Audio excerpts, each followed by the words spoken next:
Hello guys, good morning. Today is Tuesday, November 7, 2023. So ngayon nandito naman tayo sa Honda dahil may isa naman tayong kababayan na gustong kumuha ng sasakyan. So yun, bago din sila dito sa Canada. About 4 months, something like that. So ayun, tinawagan niya ako, nag-PM siya sa akin na ganito ganyan dapat nilang gawin. So in-advisean ko sila. Pinagpili ko sila kung gusto ba nila na ng second hand or brand new. So dinala ko sila dito sa Honda Oakville. Nagpili ko sila, may choices na second hand at saka brand new.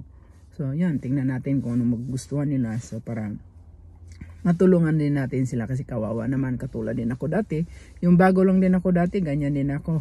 Nangangapa talaga ako dahil wala akong kakilala. Kunti kung hindi ang amo ko lang. So ngayon babalik ko lang sa kanila kung ano yung tinulong nila sa akin before, yung mga tao. So I'm very happy. So ngayon happy din kung tumulong sa kanila, kung sino hihingi ng tulong, kahit kung sa makaya ko lang na may ibigay sa kanila ng tulong. Okay, let's go guys. Pasok natin sa loob. Okay, bye. See you later. Bye. Yan na guys, nakita na kami sa loob. Yan, tago na natin siya sa pangalan na anonymous dahil ayaw niyang magpapakilala dahil nahiya pa daw siya.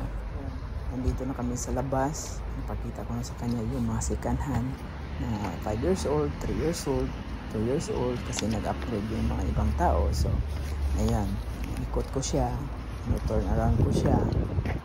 Anong gusto niya? Honda Civic, CRV, or minivan, kahit anong mga model nandito, kahit anong brand nandito. Mga 2 years old, 3 years old, 5 years old lang po. Yan siya, it's a second hand. Kita niya na mas prefer daw niya ang brand new kahit bago pa daw siya dito, which is good naman. Kung kaya mo sa bulsa, wala naman problema. Ising naman din yung interest, 7.99. So, which is good. Go ka na lang sa brand new, kuya and ate. Yan ang may advice ko sa iyo. Kaya huwag kang mahiyang mag-asa akin ng tulong dahil nandito lang ako.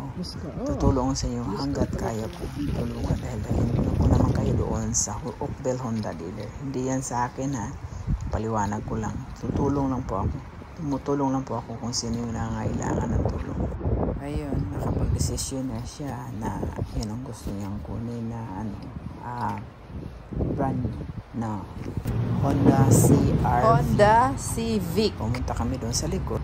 Napagpilihan niya na ito daw ang gusto niya. Oh, yan. Napilihan niya. Pina 2024. Yun guys, congratulations kung yan ang gusto mo.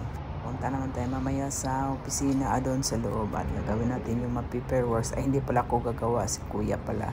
Si Mr. Jackie Chan pala ang gagawa diyan. Kaya yun, kaya naman daw sa budget niya. So kuya, ate, walang problema. So yan, sige, pasok na sa loob at process na natin to. 2 to 3 days makukuha mo yan kasi in-house naman yung car ngayon, available sa anytime. Magandang nakuha mo anytime, kung ano ka mag-alala kuya, pag i-release na yung car, nandyan pa rin ako lagi hanggang matapos ang gagawin natin. So I'm busy na tinawagan niyo